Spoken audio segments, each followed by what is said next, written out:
Welcome to the Sound Like Us podcast, where we get the bedroom rock stars out of the bedroom and out into the world to hopefully get them the recognition they deserve. During the interview, we get to know an artist by asking about how important music is to them, from how their early life shaped the musician they became, and their first taste of live music to their first foray into writing and producing and what they have planned for the future. Please like, follow, share, subscribe in all the usual places: Spotify, Apple Podcasts, Amazon Podcasts, Instagram and YouTube. Big thank you to everyone that's done so already. Please spread the word far and wide to your friends and family, and even that annoying prick you sit next to at work. If you like the podcast, please subscribe on whatever podcast platform you use. This helps give the algorithm a big old slap on the chops and gets those musicians even more of the exposure they deserve. If you're a musician, singer-songwriter, rapper, producer, DJ, MC, or even, God forbid, a drummer, and you fancy joining me on the podcast, please don't hesitate to get in touch and we'll get you on. We are also proud to announce that we've partnered up with our mates at East London Recordings. East London Recordings is an independent record label run by independent artists for independent artists. East London Recordings has grown into an influential label committed to helping artists realise their full potential. We will be working with East London Recordings by interviewing their artists on the podcast, giving them more exposure on their background, what inspires them, where they are performing, and what music they have coming out in the near future. There will be many more things to listen out and watch out for, so keep those eyes out and ears peeled. Thanks for listening and enjoy the show. Welcome to the Sound Like Us podcast and to today's guest, Rebekah Knight, singer, lyricist, independent music artist. Rebekah, good morning, and how are you doing today? Good morning. I'm well, thank you. Yourself? Yeah, not bad, not bad. Right, do you want to start by having you telling us a bit about yourself? Yeah. Where should I start? Well, I've always done music, always been interested in music. Grew up in kind of a musical family. Used to gig and stuff when we lived in West Wales with my brothers and friends. Like music was part of everything that we did. And then became a mum, and for like 2 decades, been a mum, still a mum. But got to a sort of point where they're a bit more, able to do their own thing, and music kind of called me back. So I've been recording in the studio for about 2 years, got quite a lot of stuff out on most platforms. Cool. Right, so how did the music that your parents listened to influence you while growing up? So not so much the music, but the fact that they were a very musical family. Yeah. Definitely had an influence. Like my dad's a guitarist, and he would just sit in front of the fire or after dinner, go to the toilet, he'd be on his guitar, like saying, like, music's always been like a huge factor in our like growing up and part of life. Yeah. And my mum used to sing. So, yeah. Where did she sing? Was she in like a group, choir, something like that? Choir. They used to go to church, so they sing a lot in church and stuff. But they put on little gigs and things between them. So that was quite cute. So music was definitely something that was very prominent in the household. Were there any like specific artists or genres you remember listening to when you were younger? I remember as a kid, I was thinking about this when I saw the question. There was that song, "Teacher, leave those kids alone." You're just another brick in the wall. My dad would blast that when I was little, and that's one of the key memories from being a kid, like him blasting out some of those type of songs. Can't beat a bit of Pink Floyd. Exactly. You love Pink Floyd, definitely. So can you share how your background and the places where you grew up sort of helped shape you musically? Were there any particular incidents that stand out? I've lived all over. We lived in Dubai for a long period of time. And then we moved from there, which was a bit of a culture shock, to West Wales, very rural. And I think growing up in West Wales, anyone that knows kind of that area, it's kind of off-grid, like the motorway ends, and then it's like little windy roads, little schools, village schools. And as teenagers, there wasn't a lot to do. So we would literally go down the beach, and we'd always be jamming, or we'd be having like little gigs in our home. I remember when my dad moved out, we all moved into his farm. So it was me, and we renamed it the Dude Ranch. And we'd all have like jamming sessions and, creating music till 2, 3 in the morning, and just having a bit of a sort of like, it was a community feeling, like music was massive. And all the pubs, there'd be like these open mic nights or jam nights. So we'd we'd form bands, and we had quite a few. Like I'd be a singer in one band and another band or whatever, and then we'd gig around pubs and stuff. So that was definitely a big part of like how music became so important. It just really brought us all together. It was like a vibe. So you say you've only recently got back into sort of making music again, like having been in the studio for the last sort of 2 years. What inspired you to start again now? I think it was always there. It was just a matter of refinding myself. I think for me, I'm a very geekery person. I'm always sharing my stories online. Coach. So, and I think music was just another tool for me to express situations and things that I'd been through personally, but also knowing the power of storytelling through lyrics and being able to get your story. For me, it's like a tool for me to like bring hope and inspiration and also challenge the status quo. It's just a tool that I think was always there, but just needed a bit of space to grow. So I think my kids got to a point where they were old enough to sort of be a bit more self-sufficient. I was just called back to like the studio. And I used to be familiar with GarageBand and stuff. I used to make my own bits and pieces, but I'd never distributed anything or got into like mixing or producing any of my own work and coming back to it years later, it was kind of like an old familiar friend in a way, but it was all a bit different, but I felt at home doing that. And so I just got back into it. Was that how you got back into it? Just using GarageBand, or did you go to the studio? I used BandLab, which was a bit similar to GarageBand, because when I looked at GarageBand, it had changed so much. I was a bit like, I've got a bit lost with how to use this. So I re-familiarized myself with BandLab. Okay. And then the community, I don't know if you're familiar with BandLab, but it wasn't just you've got your own door and you're able to invite people from all over the world into your studio. We built this, well, very quickly, this community was built, and you get feedback like in person from when you publish it, and you build bands online, or you can do. And I was realizing very quickly, this isn't just, an online door. This is something else. It's actually an opportunity to meet other really talented artists from all over the world. And I hadn't experienced that, how simple it is to now. You don't have to physically travel to a studio to be making music with someone on the other side of the world. And I found that really fascinating. Yeah. A lot of people do that now. Yeah. Seems like a good way to work. Yeah, it is. Yeah. So in your work as a coach and online influencer, you use music to engage with listeners, to provoke thought, emotion, and inspiration. Talk us through that and how that works.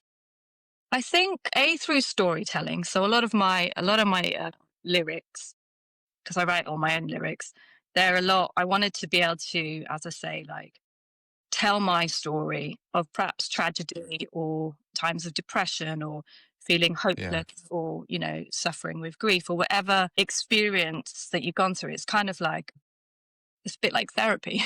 So it's able to not write it for yourself, but know that the listener and the feedback from the listener is, I really felt heard, or I felt seen listening to those lyrics perhaps, or again, depending on what the song's about, that the intention that you've put into those lyrics are going to have a profound effect on the listener.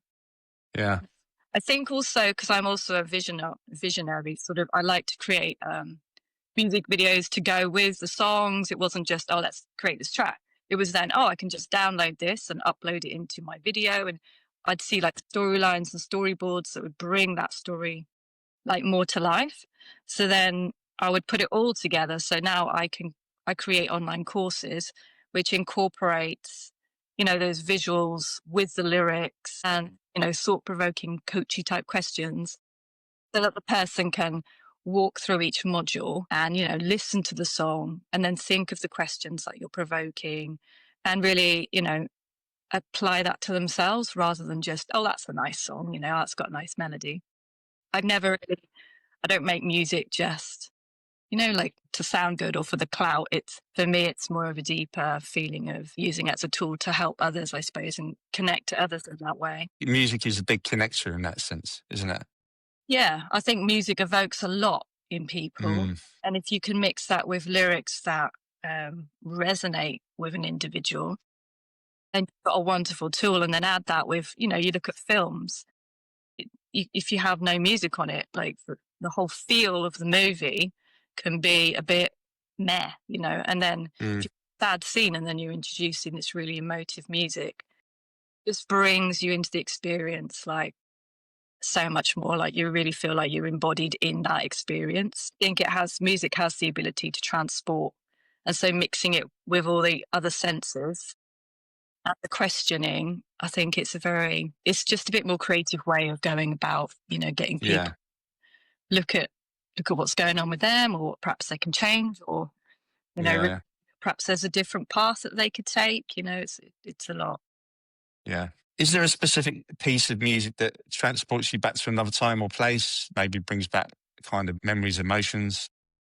Yeah, I've got a large genre of music in my kind of like memories and stuff. Like we grew up listening to like Deftones and Faith No More, those sort of bands, also like Nirvana, Lemonheads and that sort of stuff.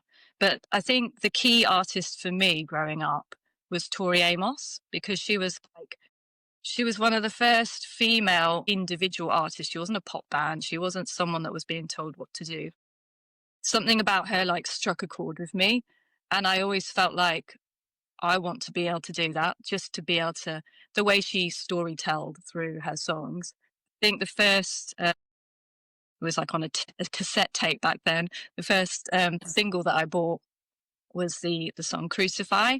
And I really identified with that growing up in a home that was kind of religious, and I wasn't really sure where I fit. And it's like, nah, picking out the pits and trying to work out where I stood on all that kind of thing. There was a lot of the stuff that she spoke about that really resonated, that, perhaps religion or society can have a profound effect on an individual. And you could feel the anger in her lyrics, like she was making a statement. And as a feminine and an individual, I think something resonated strongly.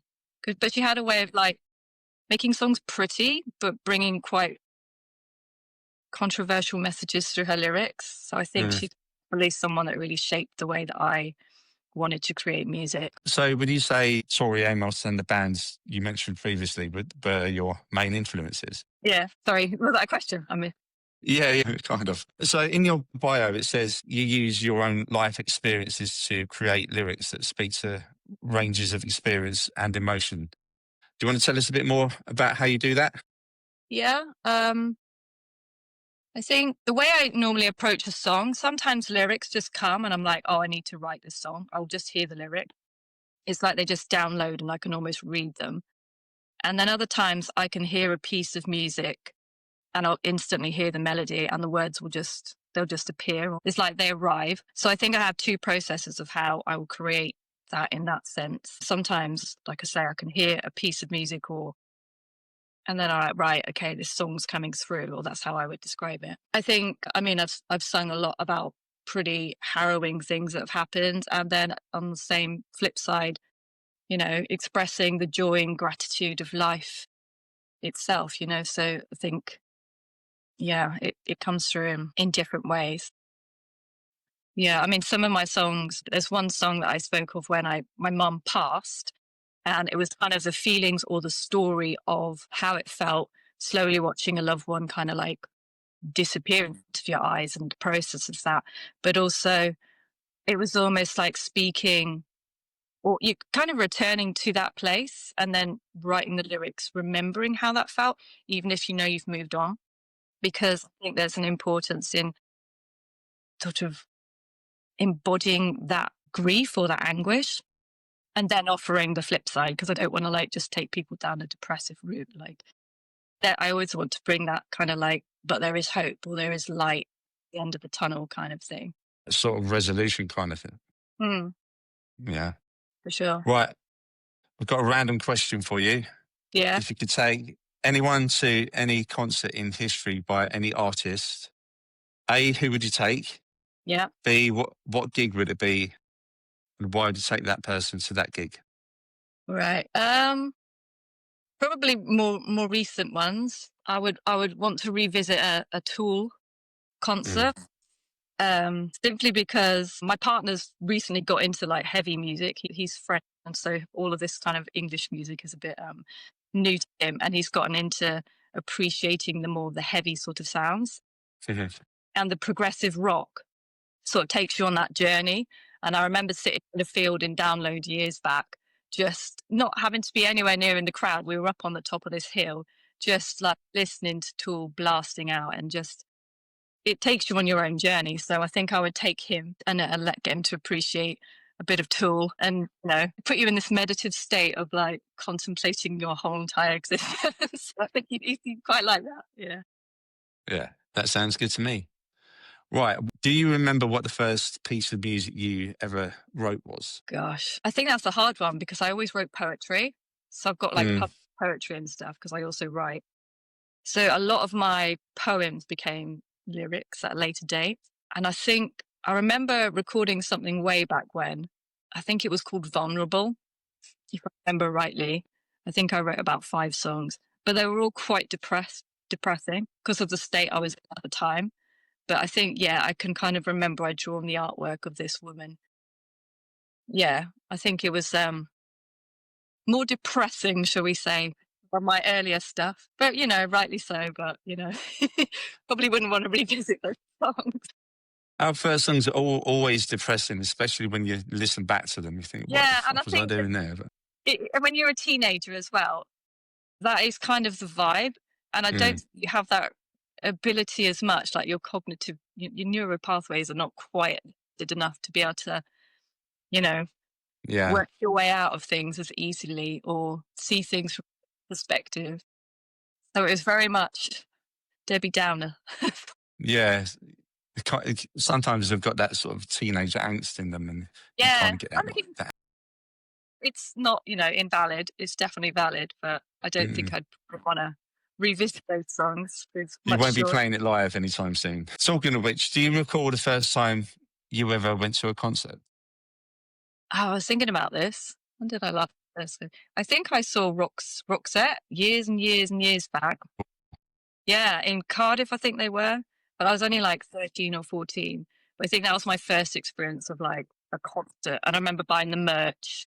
That was probably my first concert, and then became a bit of a band lover and go to things like Download and all that sort of stuff. Less concert, more muddy fields. Yeah. So tell us about the music videos that you've made and the creepy locations where you've made them. Yeah. Well, the one that you're probably referring to is in the bio, right? That was me and my partner made a music video for the single on my latest album, and it's called Emergence. So it was kind of the idea in my head, because the song is about me emerging as an artist, or me emerging, no longer being afraid of singing or speaking. Because we can have these like limiting belief blocks, or we can have fear of, I don't know, I might look different now as I did 20 years ago. And you've got that kind of like, so the whole song is about kind of emerging after going through almost how I'm picturing it is like I've been in the underworld, like in the darkness. Not sure if you're familiar with Persephone and Hades or some of those old sort of fable type mystical stories. But the idea is that you face your darkness, you face your shadows, you face the parts of you that you're afraid of, and you start accepting them. Like this is me, not to sound cheesy, but so the whole idea of that was that I was emerging out of the underworld into a beautiful sunny day on a field. So we went into the local forest, and it was quite uncanny, really, because we were looking for somewhere where I could crawl out of. And I had these long metallic claws on, and like I'd done my hair all like drag, and it was kind of like literally crawling out of the earth. And we found this, don't know what it was for, I don't want to ask, but there was like this 6-foot hole. So it looked like a grave. So we fashioned a little cross, and we positioned the camera so it looked like an old grave. And when we sort of down on our hands and knees, covered in mud, and there's me crawling out with these long claws. out of the 6-foot grave. And these poor teenagers trying to ride their bikes, and they're utterly terrified. And it's like, no, it's fine. We're just making a music video. But on the flip side of that, then we took to another location, but it kind of looks the same. But where I'm on the top of a hill, and like in your full body power, and I had this like spooky crown that actually a lady had sent me from America because she wanted to dress me for the video, and she does all like fashion design stuff. So yeah, we've done some interesting sort of creepy looking videos, but yeah, you've got to kind of use your imagination and have like, well, what could represent that and how could that look? Yeah. But I love that. Like, I'll write a storyboard as if it's a cartoon, and it's just so like, right, claws coming out of a hole, or on top of a hill, or just zooming in on one part. I love the imagery of that. Yeah. Coming out of the earth with the claws. Yeah. I'll check that out. I'll send you a link. Thank you. So how important is it for you to, break down social boundaries and challenge the shackles set on us by society? I think that's also in line with what I'm talking about, going into your own underworld, going into a place where I think you can't do that externally. I've got a tattoo that says as above, so below, as within, so without. Like, I don't think we can challenge something outside of us without challenging it within ourselves to begin with, which is a part of, what I talk people through in coaching and some of the things I do. I think I've gone on a journey where I've had to challenge where I'm hiding or where I'm not really showing up as the truest, most authentic version of myself, for fear of being rejected, or for fear of being misunderstood, or for fear of, losing people, or people going, oh, that's a bit weird. Because I've realized that the less I care, the more weird I look. If you see some of my stuff, I'll be dancing around in leather and claws, and because to me it's quite theatrical, but it's also like an expression of that freedom of being who the beep you want to be. I don't know if you can swear on here, but yeah, you can swear if you want. Okay, yeah. So who the fuck you want to be, And I think when you've been constrained, or you've been in situations where you've allowed other people to shape you and form you and tell you who you're supposed to be, it's a lot harder to peel off all those layers. So I think I've had to do that for myself. And then when I've done it, now I want to turn that out onto the world, which is that imagery of emerging. I've done it myself. I know it's possible. I know how liberating it feels. And now you can do it. Now we don't have to say yes to this. Now we don't have to conform. Now we don't have to, I think there's a mixture of that sort of feminist sort of part of me in it too, in the sense of, women can't do this, or we've come a long way in that respect. But as artists as well, like, dress a certain way or behave a certain way, or, no profanity or none of that, be quiet, be less. And I'm like, why? Like, I've got a voice, I've got shit to say, and I know that it's healing. So I'm not going to be quiet, but that was all done through conflict. That was all done through traumatic experiences. It was breaking. It was like, the chicken can't escape from the egg without the egg breaking. And I feel like my life has been a series of events that have just annihilated what I thought was that comfort or part of me. Like, no, that's not you. That is not you. That is not you. And then it's almost like, well, who is this? And there've been times where I'm almost scared of myself. You're like, wow, she's a bit feisty, but she's also very nurturing and caring, as she has, and it's realizing there is a balance between those things, but you don't have to hide that part of you that you feel like is going to be too much for others, So I think in my music, I will sometimes be like growling or screaming. And then other times it's very like quiet and very melodic and like ballads. And it's just kind of saying, just show up as yourself, no, you don't have to be boxed in. You don't have to be pigeonholed. My cat's running. And I want to encourage other people to do that too, because I know it's liberating, and it's kind of set me free. And I think as an artist, it opens up a whole new world to you of what's possible and how you can express what's going on within you, and how that expression can in turn inspire others to, you know, pick up a microphone or download BandLab or whatever it is. Because I think we sit around sometimes worrying, and we never, we never fully discover what we're capable of. And I'm kind of, I want to push myself, you know, even being on here, I'm like, the scary, you know, you don't know what to expect. You're like, oh, you know, you have all the little limiting thoughts, or who am I? And you just got to push yourself past those comfort zones or comfort life to say. Yeah, I mean, I started this podcast back in February, I think it was, and I was nervous when I started then, but I knew it was something I wanted to do to sort of get out of my comfort zone and get out there and do something new, create new sort of pathways for myself. It's important. It is. And I think I like February. So when you get on now, do you still feel that way, or do you kind of like you've got your I'm far better now than I was back then. Yeah. That's for sure. I'm still quite new to it all. I don't feel like I'm a broadcaster, if you want to put it like that, but I feel like I'm growing into myself. Well, I think it's great, and I think it's a great opportunity for people like myself or other artists. I've looked at some of your other episodes to give other people a voice, and so I think that's great. Thank you. Right, so what was the first live performance you ever did yourself? I think the first one was probably back in those days, or the Welsh days, and we had a couple of bands, so it wasn't just one band.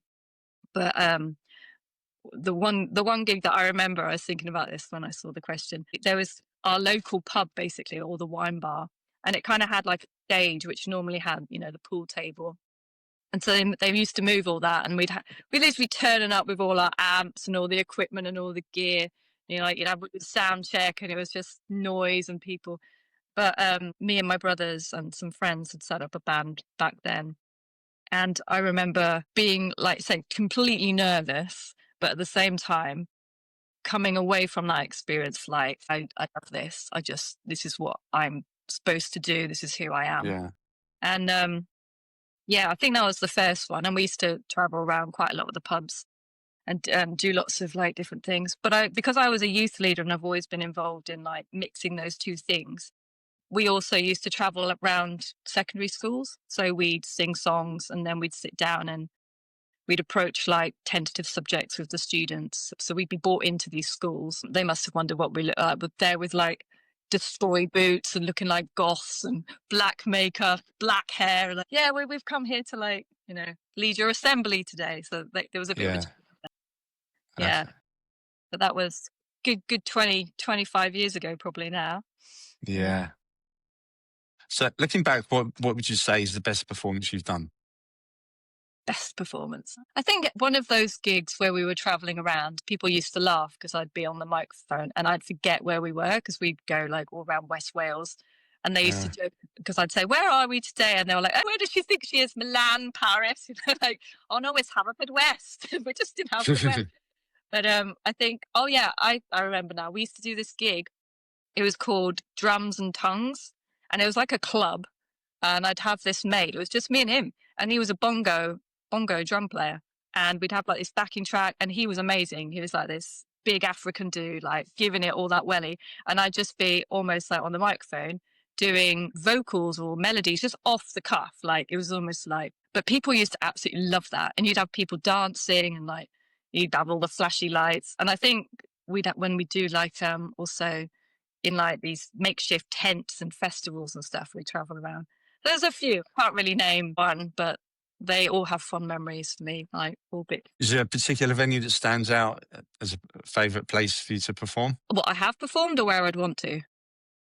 Where you have. Yeah. I think probably the festival where we were on the tent in the on the stage, because there was that kind of like grungy, you know, everyone was having fun. It wasn't too performative. It just felt very, you know, that just festival vibe. I love that feeling of going, you know, just making fun, making art. Yeah. And, no rules to it really.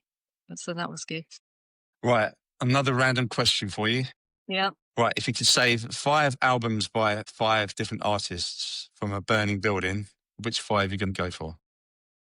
Oh, I would say Pearl Jam, 10. Yeah, Is it 10? Yeah. Tori Amos, her first yeah. one. What else would I want? 5 albums. Gosh, you put me on the spot now. Who else would I want? God, I don't know. I'll have a bit of everything. But we'll have some 9 Inch Nails in there. We'll have a bit of Tori Amos. Gotta love Pearl Jam. I love them. Who else have we got in there? I don't know. So, Cool, yeah. And Nirvana. It's got to be a bit of okay, in there. that's a good 5. I'm sorry I put you on the spot there. I No, do it's like fine. to... I can't remember if I saw that question or not, but I clearly was. No, it's I like to throw a few curveballs in there Yeah, right. Make me think. just to keep people on their toes. Yeah, yeah. Right. Out of all of your songs, which is your favourite to play live? Well, I haven't quite, as I said, I haven't quite got to the playing live yet. Yeah. Okay. That's true. Actually, me and my partner have been trying to get together like an acoustic version of my latest album. And I think on there, I think it's, I can't remember what track it is, but it's called Silent Trigger. Okay. I think I'd quite like to play that. I mean, I enjoy that live. So I would say that one probably. So what are your earliest memories of recording? Like, where did you first do your recordings? Was there like a studio in your school? No, again, Like well, that? actually, I was invited around that era where I was in bands to a couple of studios to kind of like sing for other people. Mm. So I had some studio experience. There was 3 different studios back in the day. So that was my first kind of like experience of just coming in and being not knowing, coming in blind almost, and them saying, right, this is the harmony we'd like on the track. And it wasn't my work, so it was a bit different, a bit more nerve wracking back then, I would say. And it was a physical studio, and you had all the desks, and you'd be in the room, and you'd have to do a few takes or whatever. But then hearing it back was always a pleasure to come back when you finished and just listen to the track in its entirety. In terms of my own recording, as I say, I've always used software, so I was using like GarageBand, things like that. But didn't really have any equipment. It would just be, through your little PC or whatever. And now I have a proper mic. I've got my Vault and all my various bits. Okay. Which definitely helps, because when I started, I was just using the little microphone on my earphones. Yeah. Okay. So you've got your proper sort of home setup. Yeah, I've got my Vault 2 here, and I've got a proper mic. So I've got my pop shield, and I've got, various things. It's still quite simple, but it seems to work for now in terms of like getting that more crisp sound. If it works, then it works. That's good. Is there a track of yours that carries a deep personal meaning for you? I think a lot of them do, to be honest. Probably one that would speak of more of that emotional would be the one that I was referring to when I'm speaking about my mother dying, my husband leaving, like going through all these moments in life that felt like you couldn't go on. But as I say, it kind of makes me cry when I listen to it. So I don't try and listen to it, because it really takes me back into those emotions. But it ends with that feeling of, but there is hope. There is always light at the end of the tunnel. So I think that's probably the one that stands out.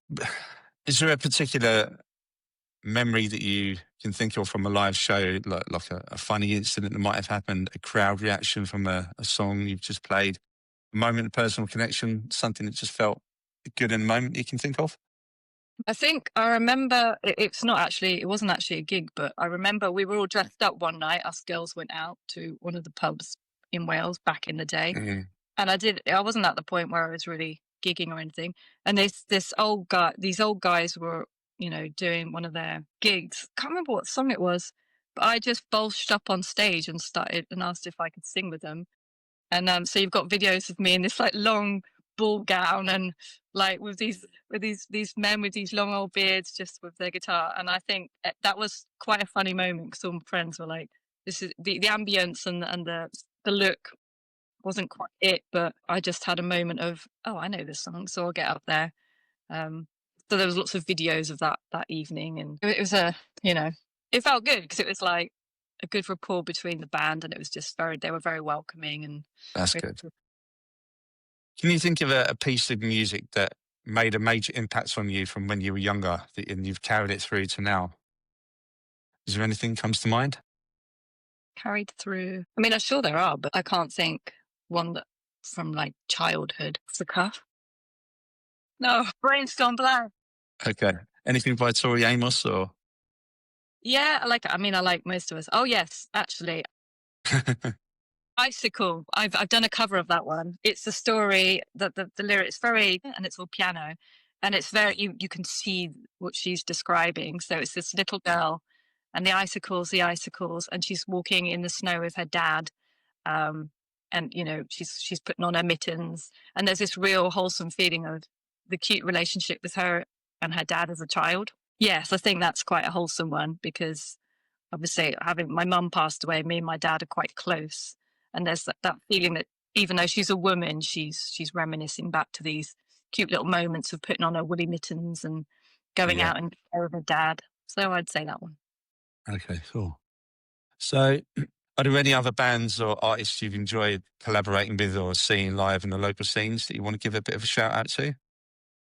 I haven't really collaborated with people live. It's all been studio. In the last few years. Hard to say. I mean, there's my friends on BandLab, but they don't really have stuff out there at the moment. They're still at the BandLab stage. So that's a tricky one because I don't really know live bands at the moment, people that are out there gigging their stuff at this moment. I'm sure they'll come. Yeah, they will. So what does the future hold for you both in the short term and the long term? Good question. I feel like I've made a statement to myself with this album that I'm going to emerge, despite all the fears and despite all the, inner monologue that goes on. So I'm making myself do things like this and I'm making myself be shown up. So that's short term.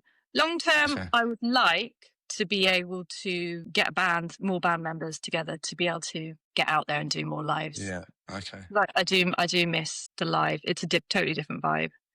Yeah. So I think long term, the plan is to get a few more musicians. We have 2 at the moment, but get a full band and start practicing a small set of what is already out there. Okay, that sounds good. Sounds good. So, right, that brings us to the end of the interview. Have you enjoyed it? I have. Thank you very much for having me. Thank you for coming on. I wasn't as bad as I was anticipating. No, you're absolutely fine. So, do you want to reiterate to people about what you've got coming up with the new album and stuff? The new album is out on all platforms. It's called Emergence by Rebekah Knight. Yeah. So from your Spotify, Amazon, all the places. I also have it. Shout out to East London Records. They put together. Here we go. Shout out to them. The vinyl. We've done the vinyl. So I love that cover. The vinyl. Yeah, it's got like spooky stuff on there. So you can get the vinyl and the CD. All the links are on my bio, on my Instagram, on my link tree, and wants to find that. Cool. So do you want to tell people about your social media website where they can reach you? Yeah, I'm pretty much most places. I'm on Instagram. I think it's Rebekah Knight _1111. TikTok, Rebekah Knight 1111. You can probably, but if you find me on Instagram, then all my links are there. Yeah. I'm on most places. In that famous link tree we've all got now. Yeah, exactly. It's quite helpful. Yeah.